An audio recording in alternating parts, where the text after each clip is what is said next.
मैं सुनता हूँ आजकल, वो भी बड़ा यूट्यूब के ऊपर और उस पर सुनता है, प्रेमानंद महाराज जी।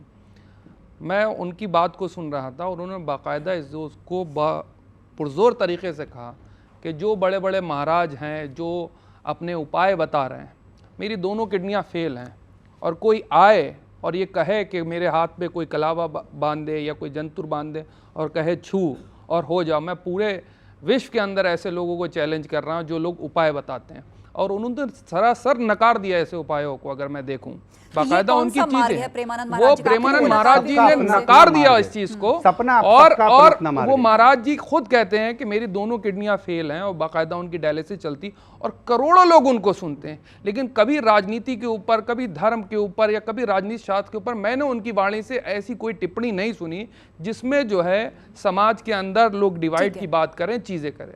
मैं वही जानना चाह रहा आपके अंदर, क्या आप उनकी बात से सहमत हैं? बिल्कुल, क्यों नहीं। हम तो ये कहेंगे, तो फिर उपाय महाराज जो बताए जाते हैं वो तो क्लियर कह रहे हैं कि ऐसे उपाय कोई। श्रीमान जी, एक ही डॉक्टर है, दिल्ली का एक स्पेशलिस्ट डॉक्टर के पास जाइए, हो सकता है आपको उसकी दवाई लग जाए और हो सकता है मुझे नहीं लगे। ऐसे नहीं हो सकता। ऐसा कैसे नहीं हो सकता? नहीं हो सकता, ये तो हो गलत बात। अरे डायग्नोसिस अलग हो सकता है। अब देखिए, यही तो भ्रम फैलाना होता है। पाखंड के आप देखिए, आप शिव पुराण की बात करिए, बहुत अच्छी है, आपकी बातें बहुत अच्छी है। एक ही डॉक्टर, क्या प्रेमानंद महाराज जी को उपाय नहीं पता है? नहीं, उपाय वाला विषय नहीं है, आप करो तो आप। अरे तो मतलब उनको ज्ञान नहीं है इस बात का जी, इस बात को उनको ज्ञान नहीं है, प्रेमानंद महाराज जी को ज्ञान नहीं है या कोई ऐसी बात। मैं उठाती हूँ, आप सभी लोग, आपका क्वेश्चन मैं समझ गई। आपकी तो मुलाकात भी हुई है प्रेमानंद महाराज जी से? नहीं, मेरी कभी मुलाकात नहीं हुई। आप वृंदावन गए थे? मैं वृंदावन गोवर्धन नाथ जी के दर्शन करने, परिक्रमा करने, यमुना पान करने के लिए जाता हूँ। अच्छा, विश्व में सभी इस बात को लेकर अचंभित हैं कि भाई वो डायलिसिस पे रहते हैं, उनकी जो फिजिकल कंडीशन है उसके बाद भी आज वो चल रहे हैं और कोई मेडिकेशन उनके पास नहीं है, सिर्फ अध्यात्म मार्ग है। तो ऐसे कैसे चमत्कार होते हैं? क्यों नहीं हो सकता? इसमें दिक्कत क्या है? आपकी भक्ति का बल जब जब बढ़ता है तो परमात्मा आपको संभालता है। कहते हैं कि वो विश्वास वाला एक क्रम हम लोग कथाओं में वर्णन करते हैं कि एक संत ने कहा कि जब कोई गिरता है तो उसको शिव संभालता है, भगवान संभालते हैं। एक व्यक्ति ने विचार करा कि जब इतनी बड़ी बात करे तो मैं गिर के ही देख लूं, तो वो कुएं के अंदर गिरने चले गया। फिर उसके मन में आया मैं गिर तो जाऊंगा, और अब भगवान संभालने नहीं आया, तो उसने पाँव में रस्सी बांध ली, रस्सी बांधकर घाट पे बांध लिया और कुएं में लटक गया। अब उसके मन में जब विश्वास था कि वो तू गिरेगा तो भगवान संभालेगा, पर उसका अविश्वास हो गया, उसने पाँव बांधा और कुएं में लटक गया। दूसरा व्यक्ति वहाँ से निकल रहा था, उसको आवाज़ आई कि कोई पड़ा हुआ है, उसने रस्सी को खींचना प्रारंभ करा। जैसी रस्सी खींची उसने कहा मुझे उठाना नहीं, मेरे संत के मुंह से सुना है कि जब कोई गिरता है तो भगवान उठाता है, तो क्या तेरे संत ने ऐसे ही बोला है? तो कहाँ ऐसे ही बोला है। उसने सोचा मैं भी गिर के देख लेता हूँ। उसके पास रस्सी नहीं थी, उसने बड़ के पेड़ की डालियां अपने पाँव में बांधी और लटक गया। जब वो लटका नीचे, तो लटकने के बाद बड़ के पेड़ की डालियां टूटने लगी, वो नीचे गिरने लगा। भगवान ने आकर उसको जब झेला तो उसके मन में आया जो लटका हुआ था कि मैं 3 दिन पहले से लटका हूँ, आप मुझे क्यों नहीं झेल रहा है? भगवान बोले तूने एक व्यक्ति पर विश्वास नहीं करा, उसकी वाणी पर, तो तुझे परमात्मा कैसे मिल सकता है? आप विश्वास तो करो।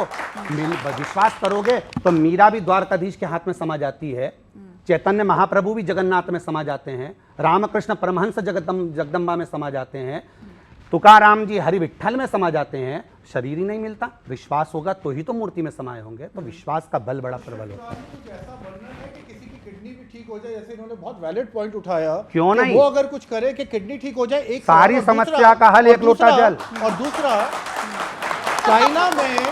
चाइना में 80% लोग रिलीजन को बिलीव नहीं करते। चाइना का एक ही है, वहां पे 80% लोग रिलीजन में विश्वास नहीं करते, भगवान में, वो सिर्फ कर्मों में विश्वास करते हैं। हम भी करते हैं। अमेरिका में 65% लोग हैं जो भगवान पे विश्वास नहीं करते।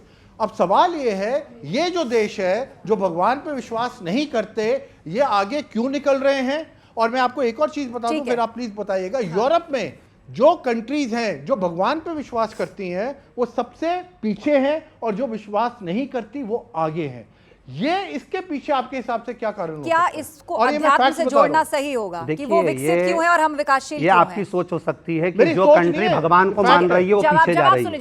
ये आपकी सोच है कि जो कंट्री भगवान को मान रही है वो पीछे हट रही है, आपकी सोच हो सकती है। पर हमारी सोच में तो ये है कि आज भी एक लोटा जल सारी समस्या का हल है और वो होता ही रहेगा। एक आखिरी सवाल ऑडियंस से, उसके बाद हम रैपिड फायर राउंड की शुरुआत करेंगे। बोलिए। गुरुदेव, आपके चरणों में कोटि कोटि नमन। मैं पूछना चाहती हूँ कि है ना, जो हम आरओ का जल लेके जाते हैं शिव जी पे, तो आरओ का ले जाना चाहिए या टंकी से जो नल आता है उसका ले जाना चाहिए?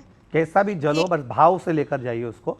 जल का मूलता ये नहीं है कि आरओ का लेकर जाएंगे कि बिस्लरी का लेकर जाएंगे, आप जो जल भाव से लेकर जाएंगे। एक और क्वेश्चन था कि हमारे है ना, जैसे सासू माँ के टाइम से है ना, ये बट पूजा नहीं होती है।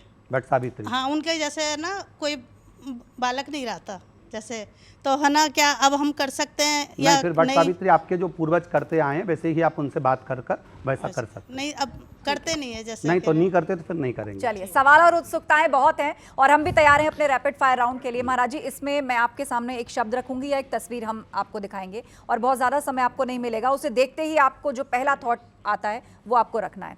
तो पहला तो मेरा सवाल ये है, पंडित प्रदीप मिश्रा के लिए क्या बड़ा है, राष्ट्र या धर्म? राष्ट्र जो हमारे लिए सबसे पहले है, क्योंकि राष्ट्र की प्रधानता, राष्ट्र की प्रबलता